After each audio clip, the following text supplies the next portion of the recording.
I'm just gonna do a quick comparison comparing Samsung and iPhone.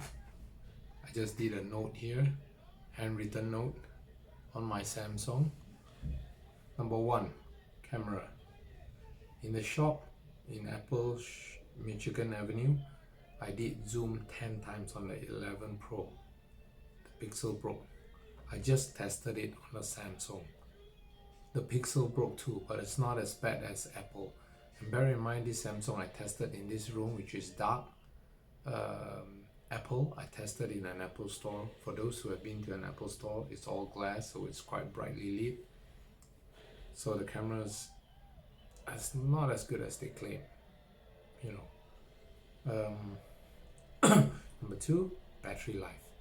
Personal experience, battery life on the Samsung Note 10 Plus sucks.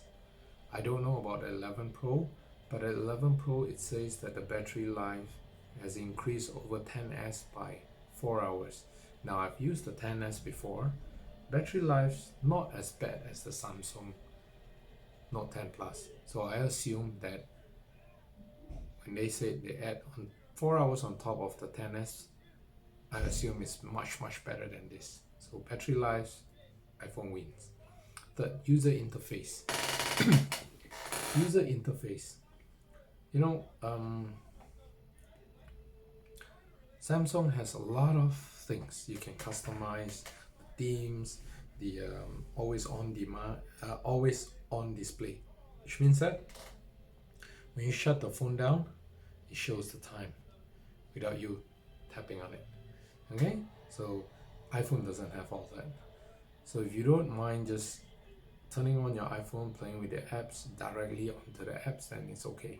Whereas Samsung, you can do a lot of things with it, even offline. Practicality. So practicality of an iPhone, it depends. I personally feel that an iPhone depends a lot on its apps.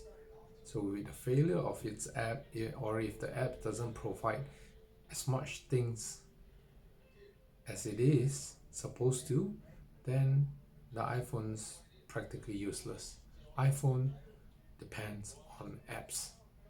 Whereas the Samsung, it has the S Pen, you can draw on it, you can customize it, you can basically do a lot of things on it. You can do a lot of put all stuff all over the place where obviously iPhone can't.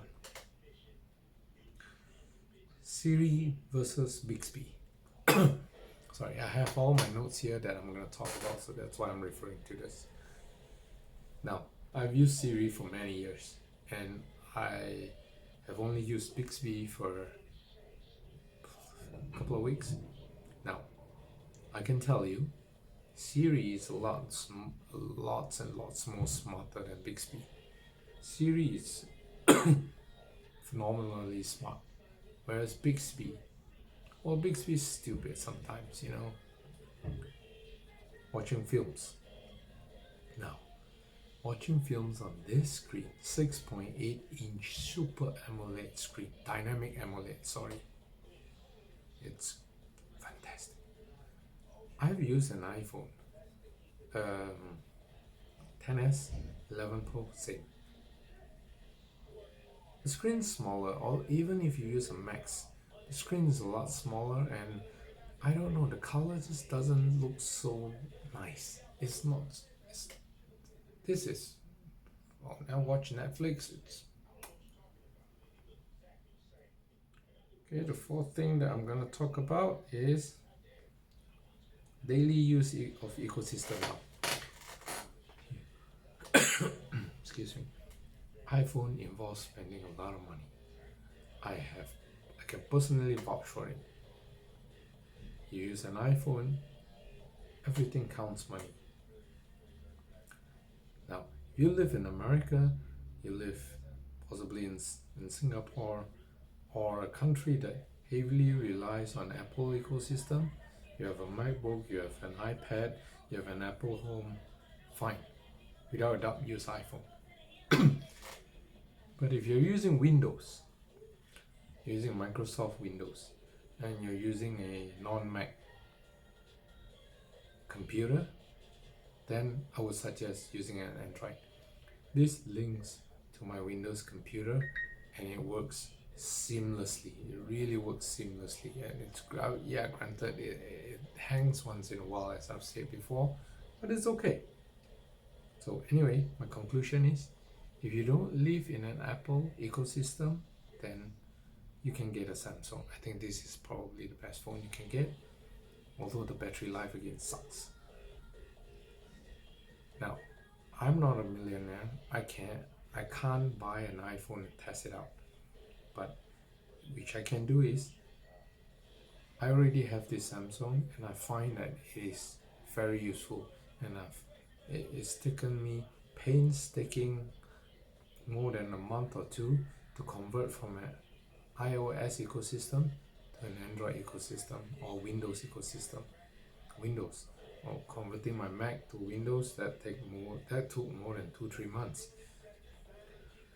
In any case, if you're previously from an Apple ecosystem, don't worry, you can still access your Apple from www.icloud.com.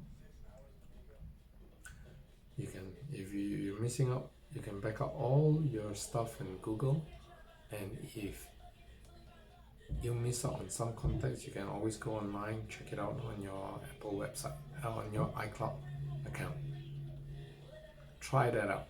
I've been trying it out for a month. So far, I still like to use this phone. Again, battery sucks. Anyway, thank you very much for listening.